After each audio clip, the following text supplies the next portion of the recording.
இயேசு சொல்கிறார், நானே சத்தியமும் ஜீவனும் வழியுமாயிருக்கிறேன் என்று. பரலோகத்துக்கு செல்லும் ஒரே வழி இயேசு கிறிஸ்து மட்டுமே. இயேசு இல்லாமல் பரலோகம் செல்ல முடியாது. இயேசு வந்த வாருங்கள், இயேசு ரட்சகர், இயேசு உங்களை அன்போடு அழைக்கிறார். இயேசு அன்பான தெய்வம். உங்களுக்காகவும் எனக்காகவும் தன் ஜீவனை கொடுத்து அன்பு இன்னதென்று வெளிப்படுத்தினவர். அன்பே உருவானவர். நம்முடைய பாவங்களுக்காக அவர் ஜீவனை கொடுத்தார். நாம் மறிப்பதற்கு பதிலாக இயேசு கிறிஸ்து இந்த பூமிக்கு மனிதராக வந்து நம்முடைய பாவத்திற்கு பதிலாக அவர் செல்வ தண்டனை ஏற்றுக்கொண்டார். அவர் தன் ஜீவனை கொடுத்து நம்முடைய ஜீவனை மீட்டு எடுத்திருக்கிறார். இயேசு வந்தாமல் நாம் பரலோகம் செல்ல முடியாது. அன்பானவர்களே, நாம் வருத்தப்பட்டு பாரம் சுமக்கிறவர்களை என்னிடத்தில் வாருங்கள், நான் உங்களுக்கு ஏற்பாடுகள் தருவேன் என்று இயேசு சொல்லுகிறார். எத்தனையோ கஷ்டங்கள், பிரச்சனைகள், பாவங்கள் உங்களுக்கு இருந்தாலும் இயேசு வந்த வாருங்கள், அவர் உங்களுக்கு ஏற்பாடுகளை கொடுப்பார். உங்களை கவலை, கண்ணீர் எல்லாவற்றையும் மாற்றுகிற தேவன் இயேசு ஒருவரே. உங்களை கண்ணீரை கழிப்பாய் மாற்றுவார். உங்களை திட்டங்களை சந்தோஷமாய் மாற்றுவார். அன்பானவர்களே, உங்களை விசாரிக்க ஒருவரும் இல்லை என்று கலங்கியிருக்கிறார். இயேசு விசாரிக்கிற தேவனாயிருக்கிறார். உங்களை திக்கற்றவர்களாய் இல்லை என்று சொல்லுகிறார். உங்களுக்கு அடைக்கலமானவர் இயேசு. உங்களுக்கு அடைக்கலமும் கவனமாய் இருக்கிறார். உங்கள் பிள்ளைகளுடைய கட்டிகளில் சிக்கி தவிக்கிறீர்களா? இயேசு வந்த வாருங்கள், எல்லா பிள்ளைகளுடைய கட்டிகள் எந்த உங்களுக்கு விடுதலை கொடுக்கிறார். பிசாசின் கட்டில் அகப்பட்டு கஷ்டப்படுகிறீர்களா? இயேசு வந்த வாருங்கள். பிசாசு இயேசு என்ற நாமத்தை கேட்டாலே பிசாசு நடுநடுங்கள். இயேசு என்ற பெயரை கேட்டாலே உங்களுடைய எல்லா பாவங்களும் பறந்து போகும். உங்களுக்கு பாவங்களில் சிக்கி தவிக்கிறீர்களா? பாவங்களில் விடுதலை பெறவில்லையே என்று தவிக்கிறீர்களா? இயேசு வந்த வாருங்கள். உங்கள் எல்லா பாவங்களையும் உங்களுக்கு விடுதலை கொடுப்பார். உங்கள் எல்லா பாவங்களையும் மன்னிக்கிற இயேசு கிறிஸ்து அவர் தயவளித்தவர். எவ்வளவு பெரிய பாவம் செய்திருந்தாலும் இயேசு உங்கள் பாவங்களை மன்னிக்கிறவர். அவருக்கு மட்டுமே மன்னிக்கிற அதிகாரம் கொடுக்கப்பட்டிருக்கிறது. இயேசு மட்டுமே நம்ம பாவங்களை மன்னிக்கிற தேவன். அவர் நம்ம பாவங்களை மன்னித்து நம்மளுக்கு பரலோக ராஜ்யத்தை கொடுக்கிறவர். நமக்கு இங்க வாழ்கிற வாழ்க்கை கொஞ்ச நாள் தான். இந்த பூமியிலே கொஞ்ச நாள் தான் வாழ போகிறோம். இந்த இரவு இயேசு வந்தார் என்றால் உங்களுடைய நிலைமை இல்லை என்று யோசித்து பாருங்கள். நாம் எங்கே போவோம் என்று யோசித்து பாருங்கள். நித்தியமாக நம்ம வாழ போகிறது பரலோகம். அந்த பரலோகத்துக்கு இயேசு அல்லாமல் ஒருவரும் செல்ல முடியாது. இயேசு ஒருவரே பரலோகத்துக்குரியவர். இயேசு ஒருவரே நமக்கு பரலோகத்துக்கு செல்ல வழி. அவரை நாம் அன்பு கொண்டோமானால், இயேசு வேணும் இருதயத்தில் ஏற்றுக்கொண்டோமானால், எங்கு மறித்தாலும் நாம் பரலோகம் செல்லலாம். நமக்கு பாவம் மன்னிப்பு நிச்சயம். இயேசுவின் இரத்தத்தினால் நம் பாவங்களை கழுவி சுத்திகரிக்கிறார். இயேசு என்ற நாமம் உயர்ந்த நாமம். இயேசு என்ற நாமம் வல்லமையுள்ள நாமம். இயேசுள்ள நாமம் மகிமையுள்ள நாமம். இயேசுவின் நாமத்திற்கு பிசாசு நடுநடுங்குகிறது. இயேசுவை ஏற்றுக்கொள்ளுங்கள். அவர் உங்களிடம் பணமோ காசை கேட்கவில்லை. உங்கள் இருதயத்தில் ஒரு சிறை இடத்தை தான் கேட்கிறார். அப்பா இயேசு அந்த அன்பான தெய்வத்தை ஏற்றுக்கொள்ளுங்கள். உங்களுக்காக ஜீவனை கொடுத்த இயேசு, உங்களுக்காக மறுத்த இயேசு, உங்களுடைய பாவங்களுக்காக என்னுடைய பாவங்களுக்காக மறுத்தவர் இயேசு. அவரை ஏற்றுக்கொள்ளுங்கள். உங்கள் பாவங்கள் மன்னிக்கப்படும். உங்களுக்கு பரலோக ராஜ்யம் நிச்சயம். நம்ம நிச்சயமாய் வாழ போற பரலோக ராஜ்யம் நமக்கு நிச்சயம். அன்பானவர்களே, சகோதரிகளே, சிந்தித்து பாருங்கள். இப்பொழுது நீங்கள் கண்ண ஓடினால் எங்கே போவீர்கள்? சிந்தித்து பாருங்கள். ஓடி சம்பாதிக்கிறோமே, அந்த பணத்தை நாம் எடுத்து செல்ல போவதில்லை. நீங்கள் உங்கள் இருதயத்தில் இடத்தை கொடுத்து பாருங்கள். உங்களுக்கு சமாதானத்தை, பூர்ண சமாதானத்தை இயேசு கொடுப்பார். உங்களுக்கு துக்கங்களை மாற்றுவார். உங்கள் கண்ணீரை தொடர்பார். உங்கள் வியாதிலிருந்து உங்களுக்கு விடுதலை கொடுப்பார். பிசாசின் பிடியிலிருந்து விடுதலை கொடுப்பார். பிள்ளைகளுடைய கட்டிலிருந்து உங்களுக்கு விடுதலை கொடுப்பார்.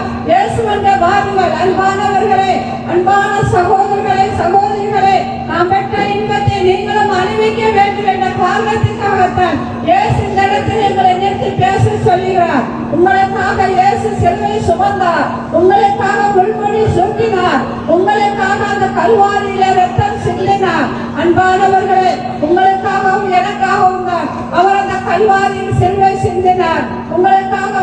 நமக்காகவும் தான் அவர் அந்த பாடுகளை ஏற்றுக்கொண்டார். அன்பானவர்களே, சிந்தித்து பாருங்கள். நீங்கள் நாளை என்பது நமக்கு நிச்சயமில்லை. இன்றே ரட்சினேனார், இன்றே ரட்சினேனார். இயேசுவண்டை வாருங்கள். அன்பானவர்களே, இயேசுவை ஏற்றுக்கொள்ளுங்கள். உங்களுக்கு பரலோக வேணுமா? இயேசுவண்டை வாருங்கள். பிள்ளை சொல்லிய கட்டிலிருந்து விடுதலை வேணுமா? இயேசுவண்டை வாருங்கள். குடும்பங்களில் சமாதானம் இல்லையே, ஏழு கட்டிகளா? இயேசுவண்டை வாருங்கள். சமாதானத்தின் காரணம் இயேசுவே, சமாதானத்தின் பிரபு இயேசுவே. உங்களுக்கு சமாதானத்தை கொடுக்கிறவர் இயேசு. இயேசுவண்டை வாருங்கள். உங்களுக்கு யாரும் எல்லோரும் நம்மளை கைவிட்டு விட்டார்களே, நம்ம பிள்ளைகள் கைவிட்டு விட்டார்களே, பெற்றோர்கள் கைவிட்டு விட்டார்களே, கணவன்மார்கள் கைவிட்டு விட்டார்களே என்று கலங்குகிறீர்களா? அன்பானவர்களை கலங்காதீர்கள். இயேசு ஒருபோதும் உங்களை கைவிட மாட்டார். அவர் நேற்று இன்று மாறாத தேவன். உங்களை பாவி என்று ஒதுக்க மாட்டார், உங்களை நோயாளி என்று ஒதுக்க மாட்டார், உங்களை ஏழை என்று ஒதுக்க மாட்டார். அன்பான தெய்வம், நீர் எந்த நிலையில இருந்தாலும், நீர் எந்த சூழ்நிலையில் இருந்தாலும் உங்களை மார்பில் அணைத்துக் கொள்கிற இயேசு அன்பான தெய்வம். அவர் உள்ளங்களில் வரைந்து வைத்து உங்களை பாதுகாக்கிற தெய்வம் இயேசு. உங்களை தோளில் இருந்து சுமந்து செல்கிற நல்ல ஒரு மேய்ப்பராக இயேசு நமக்கு இருக்கிறார். நல்ல ஒரு தகப்பனாக இயேசு நமக்கு இருக்கிறார். இயேசு வந்த வாருங்கள். தகப்பின் அன்பை அவர் உங்களுக்கு கொடுப்பார். தாயை போல நம்மளை தேற்றுகிறவர் இயேசு. ஒரு தாயை போல, ஒரு கடவுள் ஆடுகளை போல நம்மளை நடத்துவார். இயேசு வந்த வாருங்கள். அந்த அன்பான தெய்வத்தை ஏற்றுக் கொள்ளுங்கள். என்று நீர் மறுத்தாலும் பரலோகம் செல்லலாம். அன்பானவர்களே, உங்களுடைய ஜீவன் எவ்வளவு விலையேறப்பட்டது என்பது உங்களுக்கு தெரியாது. ஆனால் இயேசு அவர் ரத்தத்தை சிந்தி உங்களுடைய ரத்தத்தை, உங்களுடைய ஜீவனை மீட்டு எடுத்திருக்கிறார். இயேசு உங்களுக்காக ஜீவனை கொடுத்திருக்கிறார். அவருடைய பார்வை நீங்கள் விலையேறப்பட்டவர்கள், அவருடைய பார்வை நீங்கள் விலைமதிப்புக்குரியவர்கள். அன்பான சகோதரர்களே, சகோதரிகளே, உங்களை ஒரு நிமிஷம் சிந்தித்து பாருங்கள். அப்பா உங்களை நேசிக்கிறார். ஏசப்பா உங்களை நேசிக்கிறார். அவர் உங்களை கரம் நீட்டி அழைக்கிறார். அவர் உங்களை மார்பில் அணைத்துக் கொள்வார். அன்பானவர்களே, இந்த நிமிஷத்தில் நீங்கள் இயேசுவை ஏற்றுக்கொண்டாலும் அவர் உங்கள் பிள்ளைகள் என்று உங்களுக்கு அதிகாரத்தை கொடுக்கிறார். அவர் அப்பா என்று அழைக்கிறார். அந்த உரிமையை உங்களுக்கு கொடுக்கிறார். அன்பானவர்களே, இயேசுவை வாருங்கள். இயேசுவை ஏற்றுக்கொள்ளுங்கள். அவர் பணமோ காசோ உங்களிடத்தில் கேட்கவில்லை. உங்கள் இருதயத்தில் ஒரு சிறு இடத்தை தான் கேட்கிறார். அன்பானவர்களை சிந்தித்து பாருங்கள். ஒரு நிமிஷம் சிந்தித்து பாருங்கள். உங்களை கடுமையான தண்டனைகளை அவர் கொடுக்கவில்லை. அவர் அன்பான தெய்வம். நமக்காக அவர் கஷ்டங்களை, பாடுகளை ஏற்றுக்கொண்டு நமக்காக அவர் உயிரை கொடுத்து அவர் அன்பை வெளிப்படுத்தின தெய்வம் எவ்வளவு அன்பானவர் என்பதை சிந்தித்து பாருங்கள்.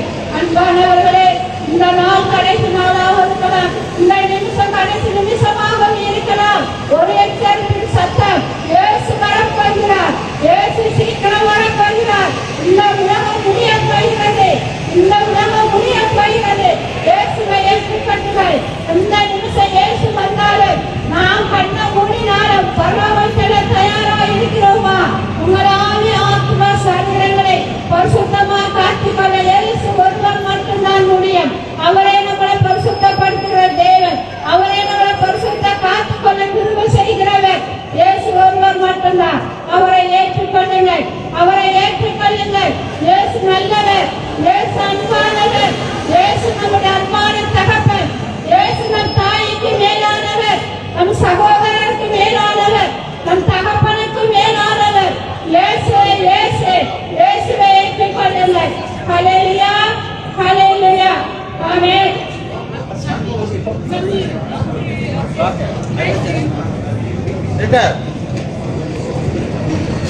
You want a mic?